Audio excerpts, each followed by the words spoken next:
Bem, dando continuidade aqui à nossa sequência, né, de bate-papo com os professores que estão colaborando conosco nesse Congresso de Desenvolvimento Social, no nosso 6º Congresso, a gente está aqui ao lado do professor João Dalpós. Há pouco tempo nos deixou aqui, né, era nosso professor visitante, estava sempre conosco, e mesmo não sendo mais nosso professor visitante, está sempre aí de mãos dadas. Nesse momento, professor, a gente gostaria, né, de ouvir um pouco o seu relato. O professor é etnólogo, né, e tem uma vasta experiência no trabalho aí com sociedades indígenas, e eu gostaria aqui de ouvir do professor, com base nesses anos de experiência, como que o professor enxerga hoje o papel da universidade, né, em relação aos povos indígenas, né? De uma maneira geral, assim, não especificamente em relação à educação especificamente dos povos indígenas, mas a responsabilidade social da universidade para com os povos indígenas, né? Eu acho que é uma questão que nos interessa. E, antes disso, se possível, falar para a gente só um pouquinho dessa sua trajetória acadêmica, que é muito interessante. Sair da engenharia metalúrgica, né, e fazer um mestrado em antropologia, se doutorar em ciências sociais e se envolver no trabalho com os povos indígenas. Então, pois é uma trajetória, parece curioso ter passado da engenharia metalúrgica para a antropologia, mas toda passagem tem a maneira como a gente passou e as suas razões. Eu me formei em 1976 na PUC do Rio de Janeiro, em engenharia metalúrgica. Estava num período muito crítico da ditadura militar, anos de chumbo, silêncio, e naquele quadro não me animou a ideia, embora eu gostasse, tenha sido muito das ciências naturais, da engenharia e tudo, eu tenho muita apreço a esse campo de conhecimento, mas não me animou a ideia de, naquela altura, ir trabalhar em empresas como a Ford ou a Companhia Siderúrgica Nacional, ou o que for.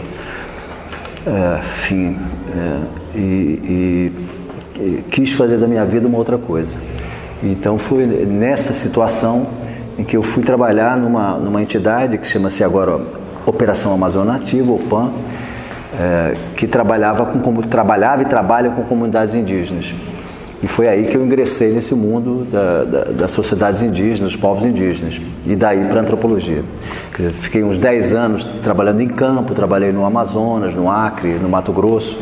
No Mato Grosso durante muitos anos com os índios Cinta Larga, e daí um caminho quase natural para a antropologia, né? Estudar, afinal, aquela ciência que tem a sua atenção voltada para os povos tradicionais, os povos indígenas em particular. Essa foi a transição, né?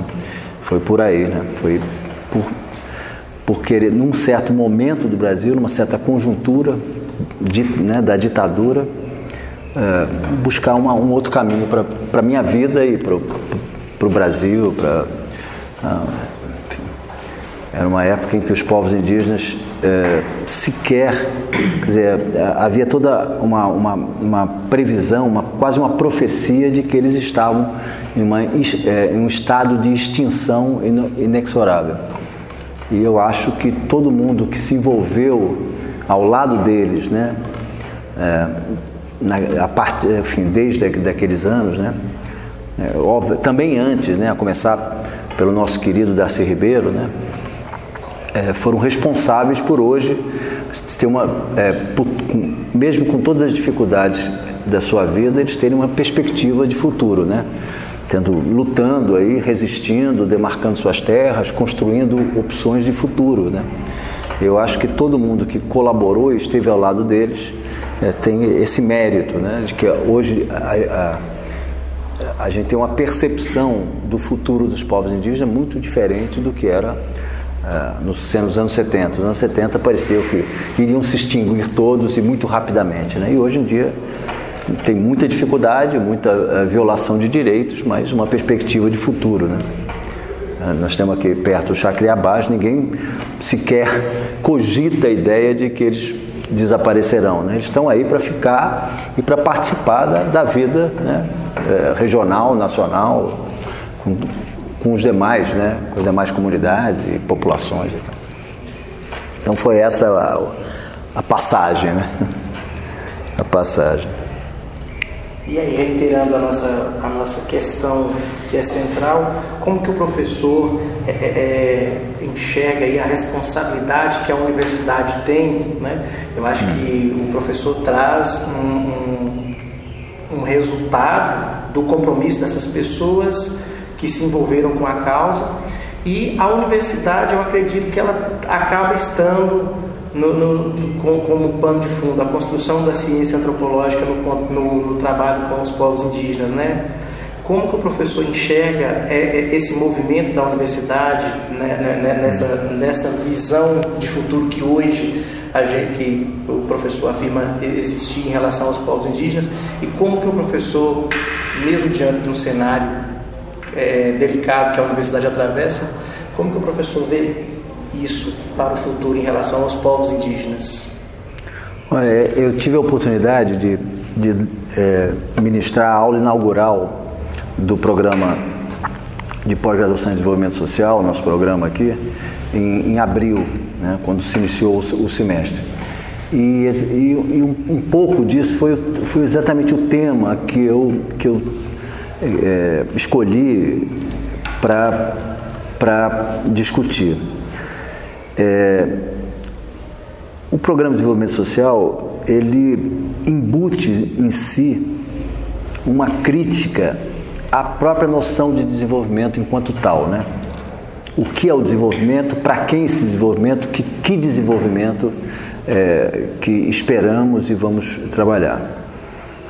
Eu defendi a ideia de que uma maneira de vamos dizer, incorporarmos ou pensarmos, refletirmos sobre alternativas é exatamente trazer para dentro da universidade não só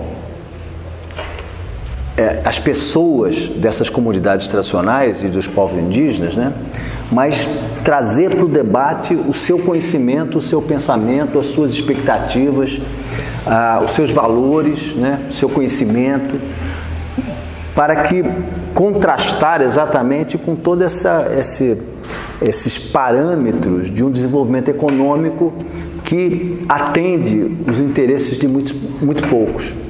Então, como pensar um outro desenvolvimento que não seja um processo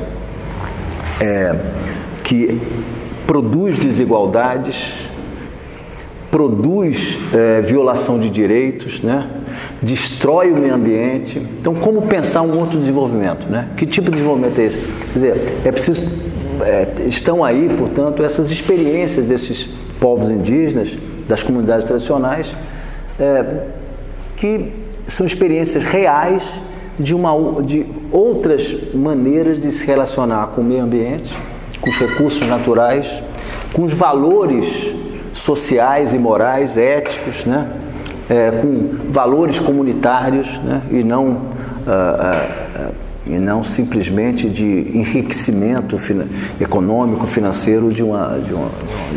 Então eu acho que além de uma contribuição, vamos dizer, mais na formação dessas pessoas, né? Formação como profissionais, né? Como professores, engenheiros agrônomos ou o que for, né? Técnicos, de índios, de quilombolas e de outros membros dessas comunidades, há que trazer a experiência e o conhecimento dessas comunidades para dentro da universidade. Eu acho que é isso que está faltando ainda, entendeu? É efetivamente levar a sério essas outras ciências, né? Né, que elas, numa reflexão mais conjunta, né, mais respeitosa, se possa pensar outras formas de desenvolvimento. Exatamente com mais igualdade, mais respeito aos direitos, mais respeito à diversidade, mais respeito ao meio ambiente, ao planeta Terra, né, ao cosmos, né? Então acho que essa contribuição é que ainda um programa como esse nosso aqui, Desenvolvimento Social, tem muito a contribuir ao fazer isto, né? Então acho que esse encontro, o Congresso de Desenvolvimento Social, mas também o colóquio de povos e comunidades tradicionais representa iniciativas nessa direção, né? Trazê-los para um debate frente a frente, respeitoso, né? Com outros pensamentos, né? É isso que eu acho que eles podem contribuir com a universidade, talvez muito mais do que às vezes a gente pensa que a universidade possa contribuir. Não que ela não tenha, tem muito a contribuir, mas eles também podem contribuir nesse sentido, né? Eu acho que a coisa tem que ser, vamos dizer, benefício para ambos, né? Eu acho que nessa relação entre os povos tradicionais, povos indígenas, os seus conhecimentos, suas experiências e a reflexão acadêmica, né? O conhecimento que a gente produz e transmite aqui de alguma maneira, né? Dentro da universidade. Muito bem, professor. Muito obrigado pelo apoio e pela disponibilidade de estar com a gente aqui. Tá bom. Professor João Dalpoz, né? Nosso mas sempre presente professor. Aqui é sempre uma alegria vir aqui, a recepção com todo mundo, os colegas, alunos, né, ex-alunos. É um prazer grande. Muito obrigado.